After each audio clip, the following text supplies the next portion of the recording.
Eu queria tocar num assunto. Hoje o presidente Lula viajou ontem, 49ª viagem deste mandato. 2 anos e meio, 49ª viagem. Ele que na gestão anterior, considerando por gestão anterior os 2 primeiros mandatos, viajou 139 vezes. Ele viaja muito. Não está nem certo nem errado. Não tem certo e errado. Viaja muito, viajou muito, continua a viajar muito. Alguém poderia destacar que ele viajou no primeiro mandato mais vezes para a Venezuela do que para os Estados Unidos. Lembrando que para os Estados Unidos ele pelo menos tem que ir uma vez por ano, porque tem a Assembleia Geral da ONU. Então, em viagens americanas, 12, das quais 8 para a ONU, sobram 4. Venezuela, 13 viagens no primeiro mandato, que ele foi mais para Cuba do que para a Alemanha. Pode falar, puxa vida, poderia ter ido mais para alguns países do que para outros, mas é uma discussão que se pode ter, que eu não quero ter. O que eu quero observar, chamar atenção, é o seguinte: por quê? Qual é a diferença de agenda entre um presidente que viaja muito e um presidente que viaja pouco, né? Qual é a diferença entre o presidente que pega o carro e sai do Alvorada para o Planalto e o presidente que pega o avião e sai do Brasil e vai para o exterior? Tem uma diferença muito grande. Não é trivial. Lembrando que toda vez que o presidente viaja, o Brasil vive uma situação exótica. Quando o presidente viaja, o Brasil tem 2 presidentes. Porque tem um presidente lá fora negociando em nome do Brasil e tem um presidente aqui dentro, que é o vice-presidente da República, em exercício, despachando. Então a gente tem 2 presidentes. A gente vota em um, mas a gente leva 2 nos períodos de viagem presidencial. Mas qual é a diferença prática entre o presidente lá fora e o presidente aqui dentro? Lá fora, o presidente tem uma agenda de pleitos, de pedidos. É um presidente que pode criticar, é um presidente que pode apontar defeitos, é um presidente que pode chamar atenção para coisas e pontos que na percepção dele não estão funcionando. É um presidente que fiscaliza, é um presidente que fala, por exemplo, acertadamente, de todos os absurdos que estão sendo registrados hoje em dia na faixa de Gaza. É um presidente que se senta com o Xi Jinping e fala sobre uma solução para a guerra da Ucrânia.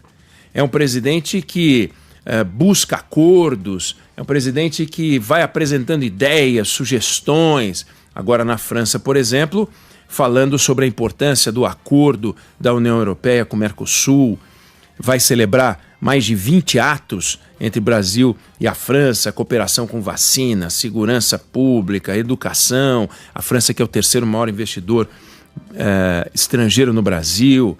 Vai falar, está se construindo uma temporada do Brasil na França, eventos e mais eventos, são centenas de eventos em 50 cidades francesas. Na China, ele falou de um fortalecimento de parceria para a construção de um mundo mais justo, né? Busca vender mais produtos para a China, trazer mais investimentos chineses para o Brasil, foi para a Coreia do Sul, vai para cá, vai para lá e tal. Então, a sensação que se tem e a sensação de agenda que passa quando um presidente está lá fora é que ele está fazendo um monte de coisa, várias conquistas. E volta com a sacola cheia de entregas. Estou voltando agora de tal país e eu trago isso e trago aquilo, e este acordo, aquele acordo.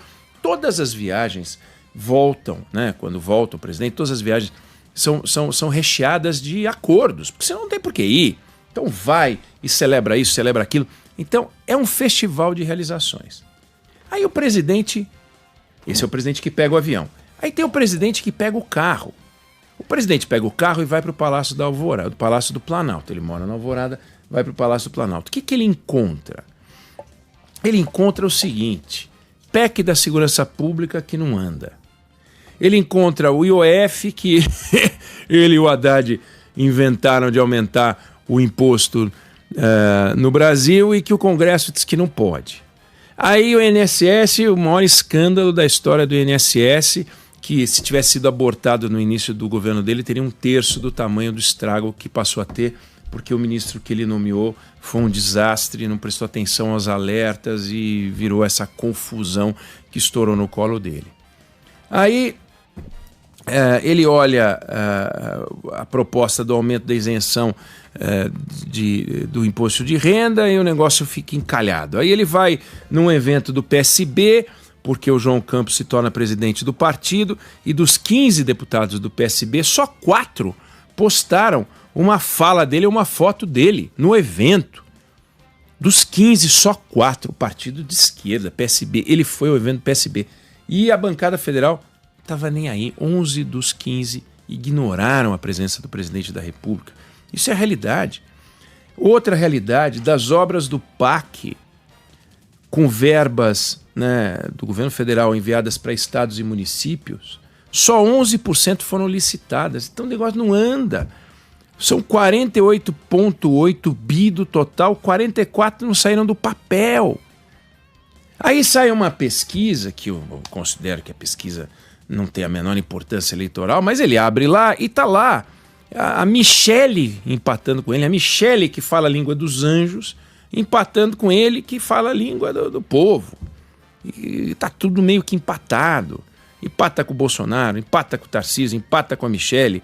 E aqueles com quem ele não empata, de quem ele ganha com alguma folga, o percentual dele não muda tanto assim. Ele tem no mínimo 40% e no máximo 44% das intenções de voto. Não vale nada, hein? Falei disso ontem.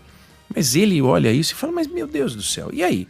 Então, é um festival de problemas, é confusão para todo lado, é a reforma ministerial que ele entabulou e que o Centrão está ignorando se vai ter, se não vai ter. É o Hugo Mota devolvendo a proposta do aumento do IOF, dizendo, pensem lá, em 10 dias voltem com uma solução, que é coisa mais, não digo humilhante, porque não dá para dizer que o Hugo Mota humilhou o governo, mas é desagradável, né? Você apresenta uma proposta que entende ser a solução para o problema fiscal brasileiro, enganação, naturalmente, porque o governo não faz ajuste fiscal, não fez no primeiro ano, não fez no segundo ano, não fez no terceiro ano, aí chega em maio e descobre que está faltando dinheiro, o que é natural, porque tudo tem limite, tem que aumentar a carga, porque com a carga atual não dá para buscar dinheiro, tem que aumentar a carga. Então, vamos sufocar a sociedade. Olha a agenda de reação da sociedade, aumenta a rejeição, o número de brasileiros incomodados com o atual governo é muito maior do que já foi. Na história do Lula, esse desconforto é uma novidade. Ele fica só notícia ruim, notícia ruim, notícia ruim. Notícias ruins imotivadas? Não, motivadas. É um governo que fica se fiando, não é nem num tripé, né? Sabe aqueles banquinhos de tirar leite, que tem um pezinho? Ele se fia nisso. Então ele diz, olha, nós estamos com o máximo de emprego, e fica repetindo emprego, emprego, emprego, emprego, emprego. Ah, e o PIB? Nossa, o PIB cresceu 3%. Fica se fiando em pouquíssimas notícias que são boas na economia, mas você tem a inflação, você tem o juro que não cai, você tem uma dívida pública que está explodindo, você tem uma bomba relógio que está sendo armada, você tem a certeza que 2027 o orçamento não fecha, você tem o único governo da história desse país que já anunciou que entregará para o próximo presidente, podendo ser ele mesmo, uma herança maldita, porque já avisou que o orçamento construído nas bases que está sendo construído em 2007, ele explode. Só que antes de 2027 tem 2026, tem 2025. Então, está tudo arrastado. É um governo que se arrasta, um governo que não consegue construir maioria formal, não consegue construir uma maioria estável, um governo que é voto a voto. Então ele distribui cargo como quem distribui confete no carnaval, jogando para tudo que é lado, e não adianta coisa alguma, não consegue atrair as pessoas, não consegue encantar, só naturalmente falando pro quintal. Então vai num evento do MST, vai num evento que bota a claque lá para bater palmas e aplausos e sai com a sensação de que está sendo aplaudido.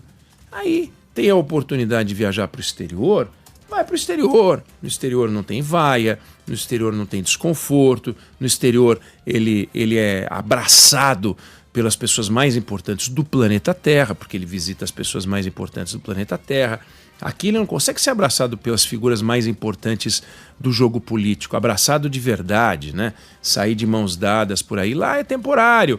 Então ele abraça aqui, abraça ali e fica com a sensação de que está transformando. Então as cenas da viagem dele para a França já são exploradas pela equipe de comunicação do governo, e botam musiquinha, e botam ele abraçando Macron, e fazem foto dele com Macron e ao lado as primeiras damas, e fica aquela coisa de que estamos fazendo grandes transformações no mundo e interferindo na agenda mundial. Quem sabe ele não pode ocupar o espaço internacional mais forte, como eu falei, uma agenda sobre os temas mais importantes do mundo. Porque quando ele fala do genocídio na faixa de Gaza, ele está falando de um tema essencial. Quando ele fala da guerra na Europa, ele está falando de um tema essencial. Quando ele fala sobre o Trump, ele está falando de um tema mundial. Quando ele diz o que está acontecendo na China e os desafios, tema mundial. Por mais que tenha os escorregões, como por exemplo na reunião com a China, em que ele pede um técnico, um especialista em redes sociais da China para ajudar a regular a rede social no Brasil.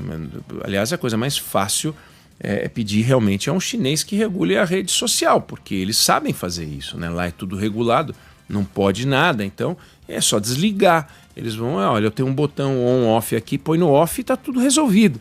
Essa é a solução chinesa, né, para as questões de liberdade. E quando vem aqui, essa situação desagradável. E o presidente lá fora, portanto, pode apontar o dedo para os problemas. Aqui, ele é o encarregado das soluções.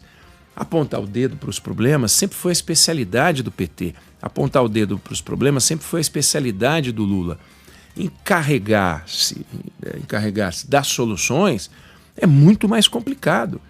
E com as armas de que ele dispõe hoje, que são poucas armas, porque o Congresso detém o grosso do investimento no orçamento, o Congresso não quer saber dos cargos. Mas se não quer saber dos cargos, não quer saber de orçamento, porque o orçamento já está com eles. De ideologia, eles vão saber, a gente já sabe que não importa quem vença a eleição, a gente sabe que o Centrão vai estar no próximo governo. Pode ser com Lula, pode ser com qualquer outro candidato, vão precisar do Centrão. Então o Centrão já sabe, o nome Centrão já diz tudo. Estamos no centro, não só do espectro político, mas no centro das decisões também. Então, essa é a diferença entre o presidente do carro, que vai para o Planalto, e o presidente do avião, que vai para outros países do mundo. Dá para entender essa vontade do presidente Lula de viajar cada vez mais e gerar, a partir dessas viagens, quem sabe impactar internamente com imagens positivas, com movimentos positivos e tal. E o que o espera hoje, quando voltar, né? Hoje não, mas quando ele voltar da França e chegar de mais essa viagem, antes de partir para a 50ª viagem, é um nó que não é tolo. A desaprovação dele na faixa que sempre o apoiou, até 2 salários mínimos, é monumental. Monumental. É coisa de quase o dobro de desaprovação. Como faz? Justamente o público que apoia, sempre apoiou o governo Lula. Como ele vai abrir a caixa de ferramentas e achar espaço fiscal para poder encontrar novos projetos? Ele chegou a entabular ontem num discurso algo que ele poderia fazer, falou de investir em financiamento para compra de motocicletas para os entregadores, falou que todas as concessões de estrada vão ter, a partir de agora, um espaço para descanso de caminhoneiro, e assim anunciou uma série de projetos. Agora, os projetos que ele anunciou no início do governo, leia-se PAC, como eu falei há pouco, simplesmente não andam. Não andam, ou seja, o governo não tem capacidade de execução, o governo não tem capacidade, fica anunciando, bota nome bonito dos projetos e os projetos não andam. Ou seja, ele não conseguiu apresentar uma marca para esse governo, não é uma marca do marketing, sabe? Não é uma marca real, uma transformação. Daí, por isso, que vai a bordo do Boeing presidencial para buscar boas notícias lá fora. E essa é a grande diferença. Não sei se você concorda ou discorda, mas essa é a opinião que eu tenho sobre o assunto.